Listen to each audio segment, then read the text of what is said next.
welcome to the latest CIH podcast, where today we will be talking about the links between antisocial behaviour and domestic abuse.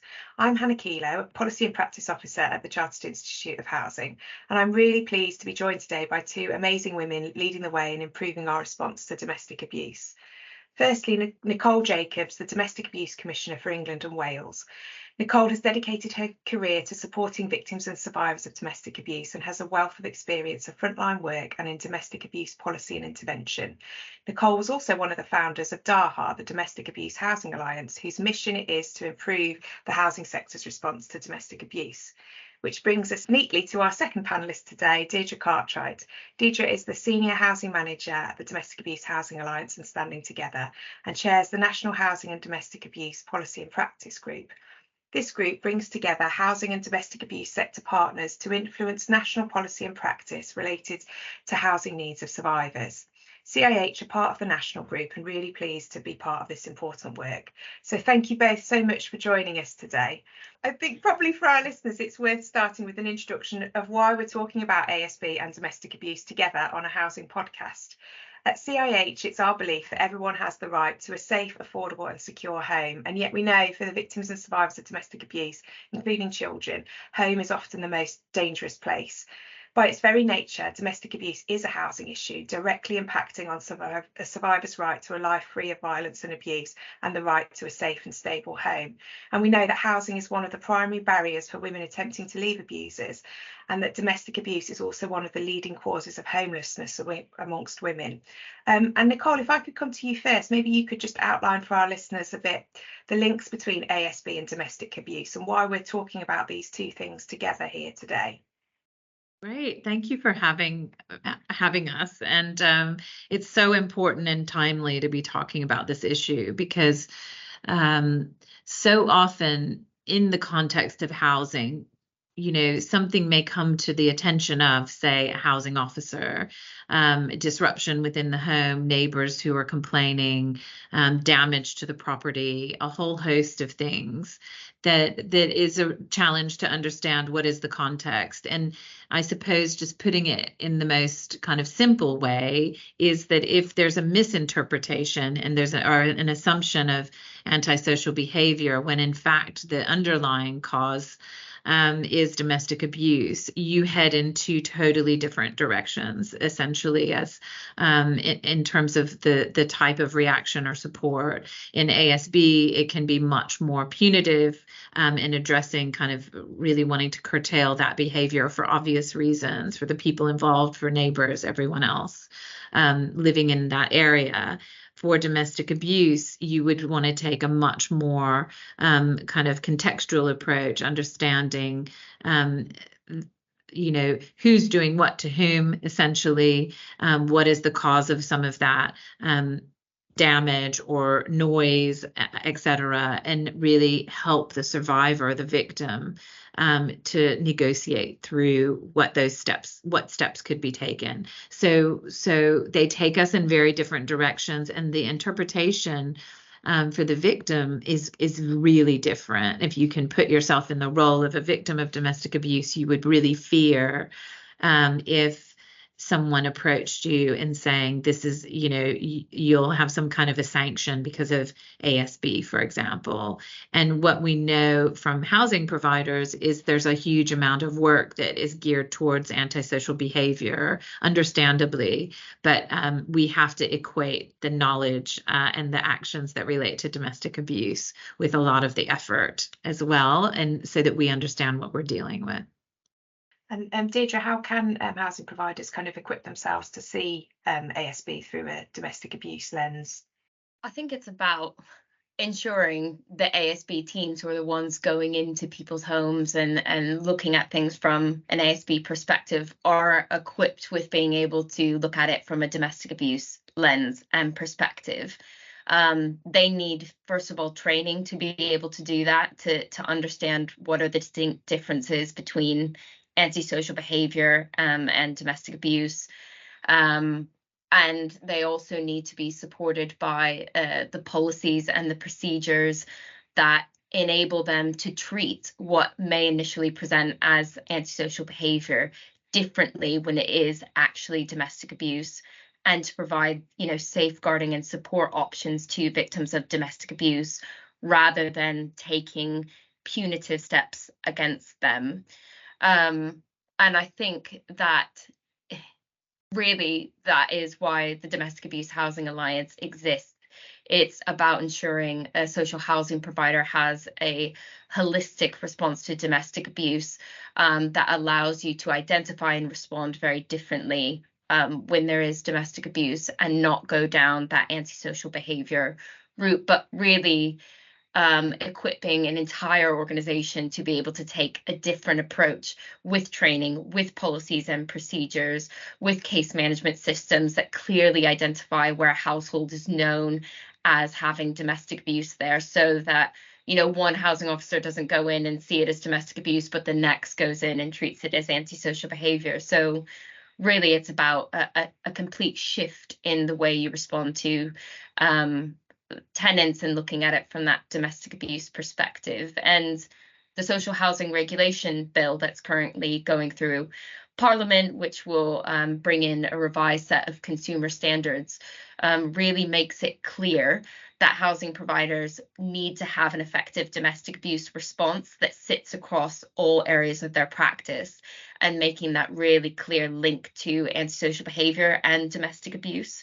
And the Director of Consumer Standards is already piloting these new consumer standards and looking at how are housing providers making that link between domestic abuse and antisocial behavior and responding effectively. So we're looking forward to those revised consumer standards and really how we can lean on those to ensure housing providers have a more effective domestic abuse response.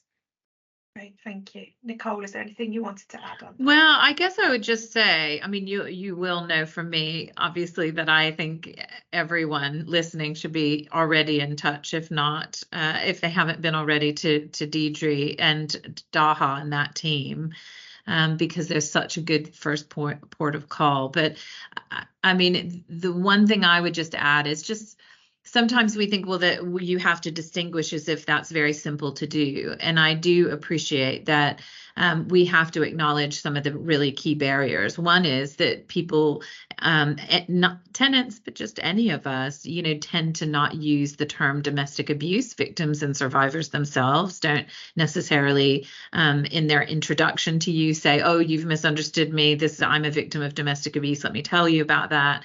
It's a very common thing for people who are subject to domestic abuse not to use those terms. They might later, once they've had some really good intervention and support, but it does make it more complex for a typical frontline worker in any environment. And so that's a huge barrier. And also just the fear. I chaired a domestic homicide review, which relates to this specifically. One of the findings of the review was that it was a young woman who was in a new relationship, had a young child, had never been a social housing tenant before, was obviously very worried about, disclosing domestic abuse to her housing officer, and had several letters about ASB, and that just essentially caused this young woman to be much less likely to disclose anything more, because she was really feeling in this place of, I'm in trouble. If I do anything, if there's any more complaints, I'm going to, maybe be evicted, or there'll be some kind of action taken against me. It wasn't an overt thing that the housing provider was trying to do. It was just simply that action, having those letters, made her feel, I shouldn't say anything more. I should be as quiet as possible. I shouldn't cause any trouble. I won't tell anyone anything. And obviously that outcome ultimately led, it's obviously the perpetrator's fault solely, that she was murdered. Very, very tragically, but I guess it's a really good example to us all about those kind of barriers and what the typical day-to-day will look like. Someone who's not necessarily coming forward and being obvious to anyone about what the problems are. And there's some real understandable reasons for that. And so the ASB in the context of that just takes that even further. Obviously, as kids get older, there could be a mixture, I suppose, of behaviors that would be considered ASB with older children or with others in the house. That could extend beyond, behaviors that extend beyond domestic abuse. So these things can get, I just don't want people to think that somehow Deidre and I think it's super, very simple. We know it's complex, which is why people need the support services like DAHA and that interaction to really help support people feeling confident and able and supported in their day-to-day work in housing.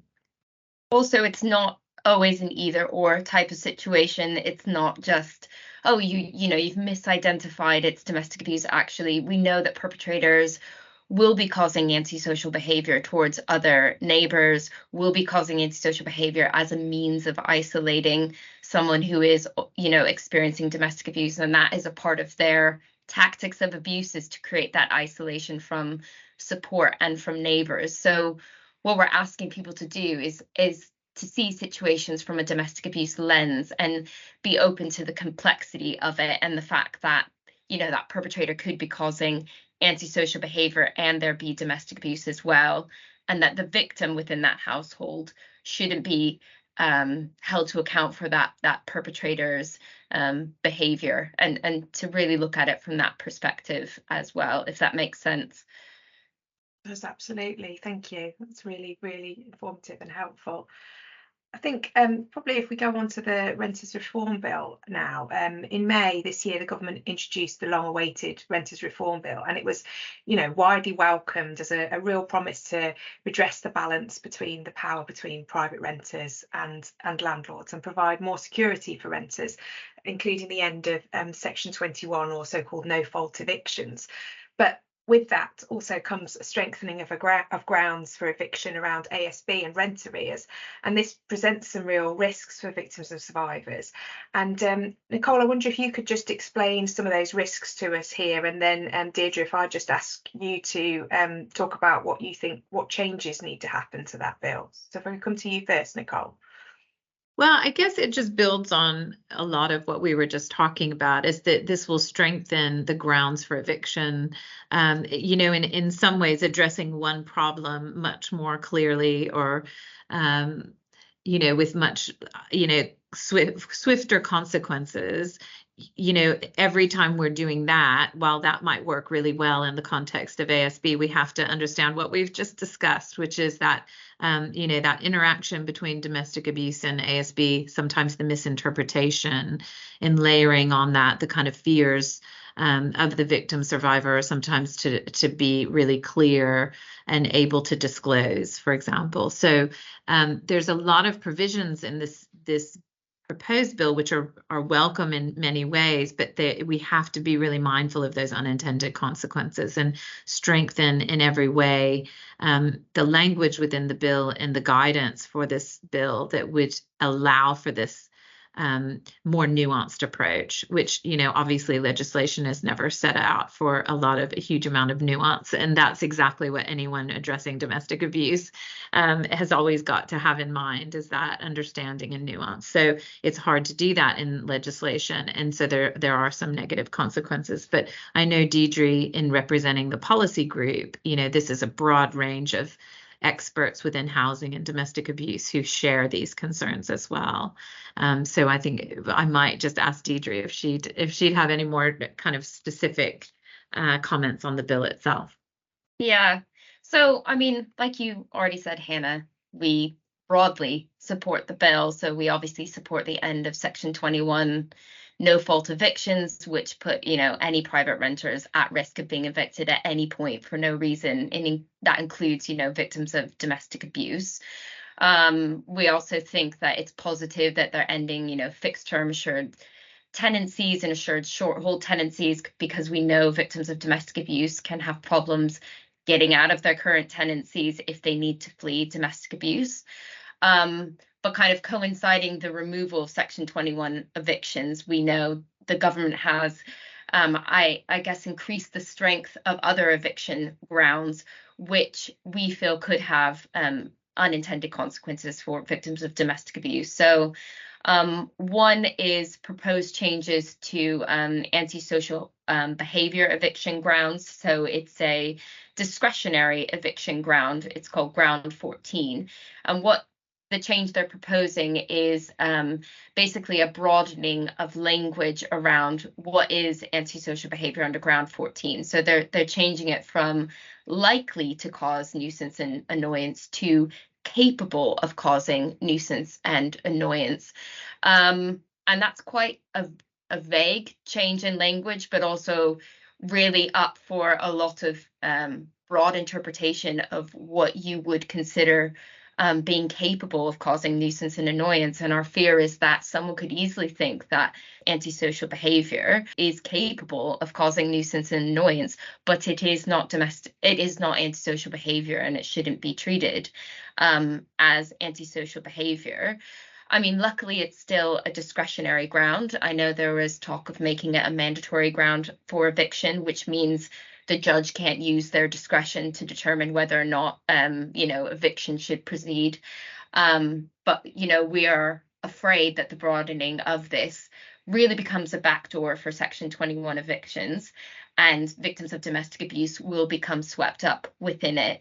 And what we're afraid of as well is that currently there are no proposed safeguards put in place to enable judges or landlords to make that distinction between antisocial behavior and domestic abuse. So while a situation may be presented to them as capable of causing nuisance or annoyance, there is no mechanism for them currently to go through a process to determine what actually is this domestic abuse.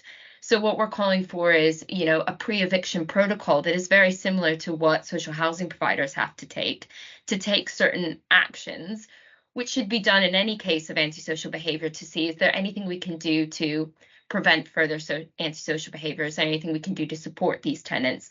But actually, can we see if this is actually domestic abuse and treat it wholly differently? So what we're proposing is that there is some sort of pre-eviction protocol that sits alongside that a landlord has to go through before they get to the point of eviction.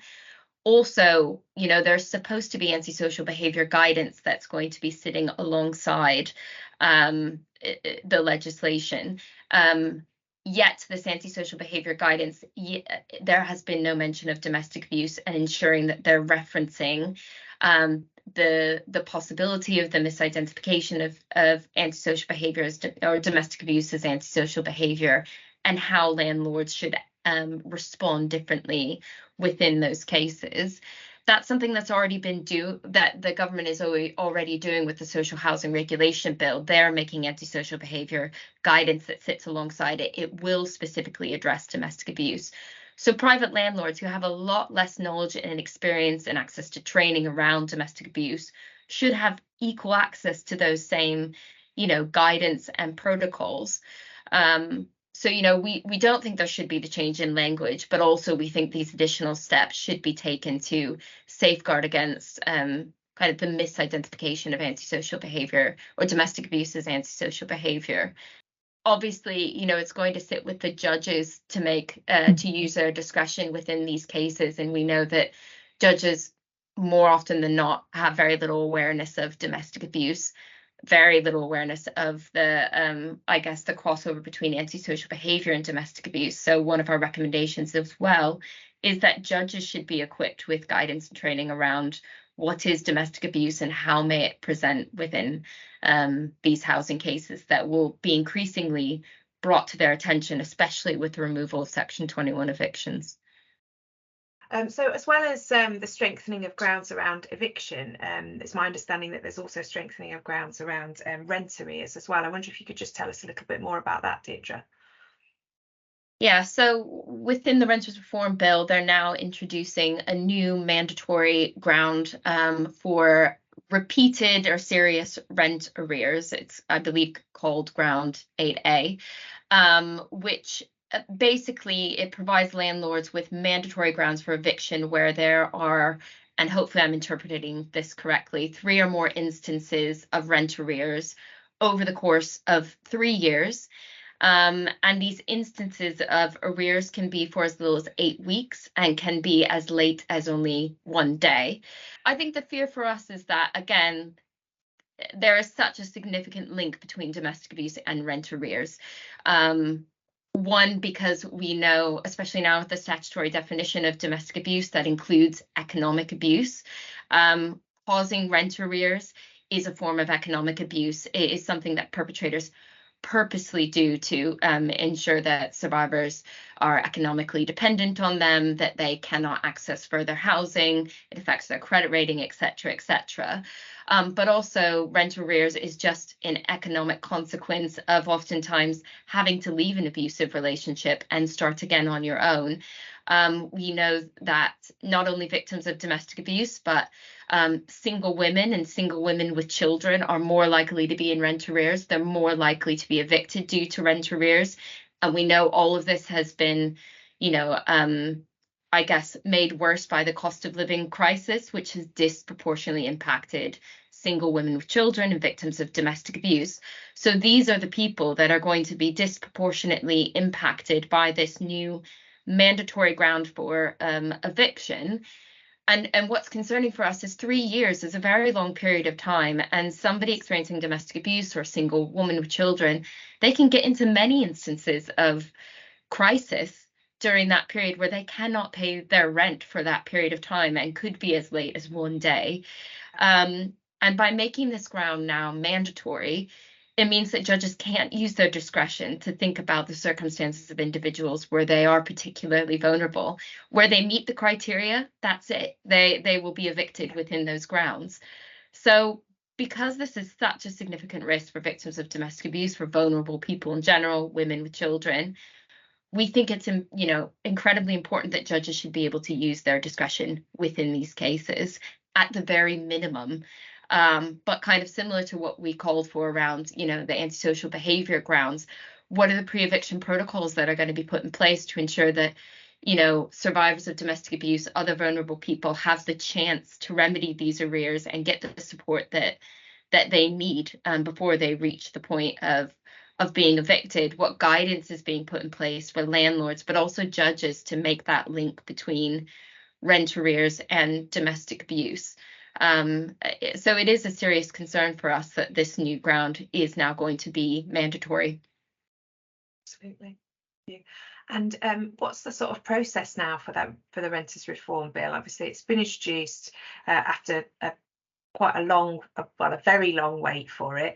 It's making its way through Parliament. So what kind of happens now? And I would just say it's a perfect time for us to be listening to this podcast and thinking about what we can all do, because there's plenty of time, but it is urgent, that we all stop and pay attention to these issues now, and not that these are simple things that we can fix. And I think it's in everyone's interest, obviously, to do that. There's a lot in this, as we've said, there's a lot in this proposed bill that is positive, but the problems with it just don't align with even other aspects of legislation. Obviously, the Domestic Abuse Act, the definition that Deidre spoke about earlier, the definition of domestic abuse that includes also children in their own right as victims, the statutory guidance that sits alongside the Domestic Abuse Act, which will cover aspects of housing and the kind of the expected practice within housing. So we need to make sure that all of these dots are joined up and these links are made.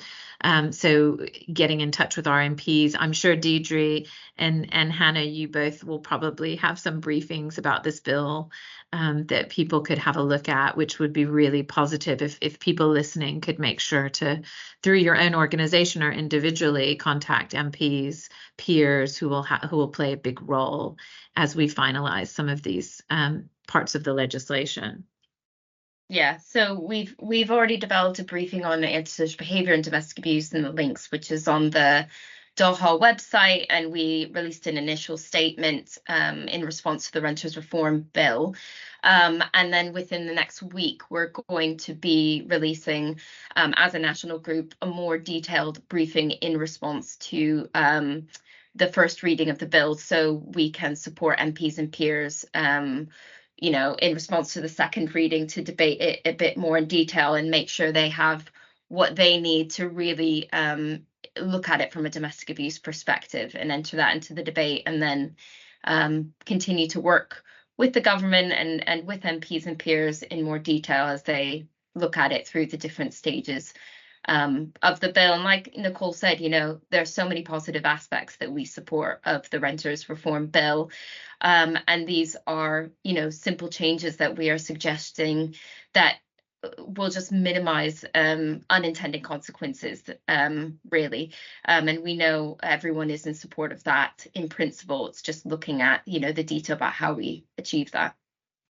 Absolutely. Yeah, I think that's the thing, isn't it? It's making sure that those unintended consequences are thought through at this stage, rather than being kind of baked in further down the process and much more difficult to sort out. And for our CIH members, we will obviously share that briefing on our website. We've got quite a lot of information on our website around the Renters Reform Bill, or what you need to know guide, information around ASB, and also for members a briefing about why domestic abuse is a housing issue, which covers a lot of elements that we've talked about today as well. So if I could just ask both of you to think, if you could for the listeners today, if there was a call for action or something you'd like them to take away from this podcast, what would it be? Nicole, if I come to you first, please. Oh, great question. First, I have to say a huge thank you to CIH and all of the work you've done over the years to make sure people understand how domestic abuse is a housing issue. And it, I've watched over many years your Make a Change pledge, your support of DAHA, all of the work you've done is really important. And Deidre and her team as well. And I would say if I had one plea that would be all encompassing, it would be to get involved with DAHA, the Domestic Abuse Housing Alliance, because in doing that, you're starting down a path of making sure that a lot of this understanding and grounding is going to happen, or the bits that are maybe happening within your organization already that are really good will be amplified and really bedded down in a way. And so that would be my main plea. But in doing that, I would just say, just that everyone and every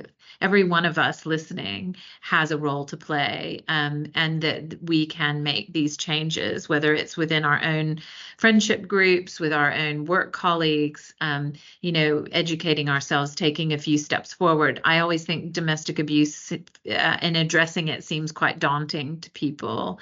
But I would say, there's a lot of these resources out there that you've talked about. There's a lot that we can do in really simple ways to kind of inch forward.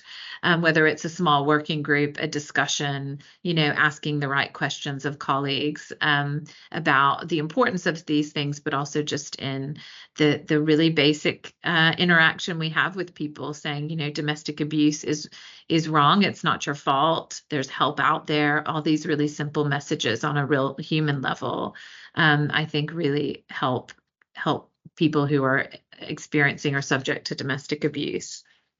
And that domestic abuse can impact on anybody. I think, it's not a them and us. It can be anyone. Yeah, absolutely. Deidre. I liked Nicole's answer to that, but it's always difficult being the second person for that. I think question, isn't it? Yeah, I think with regards to the Renters Reform Bill, for those who are listening, to just repeat our question. What do these new grounds mean for victims of domestic abuse? How are you going to ensure that they're not caused further harm by them? What safeguards are going to be put in place so that we're not causing eviction, harm and homelessness to survivors of domestic abuse, because that was not the intention of the bill, and we know that. So please continue to ask those questions and raise the profile of domestic abuse as a housing and homelessness issue. Well, thank you both. Thank you, Nicole. Thank you, Deidre. It's been fantastic to talk to you today on the CIH podcast, and thank you very much to our listeners for listening. Thank you. Goodbye.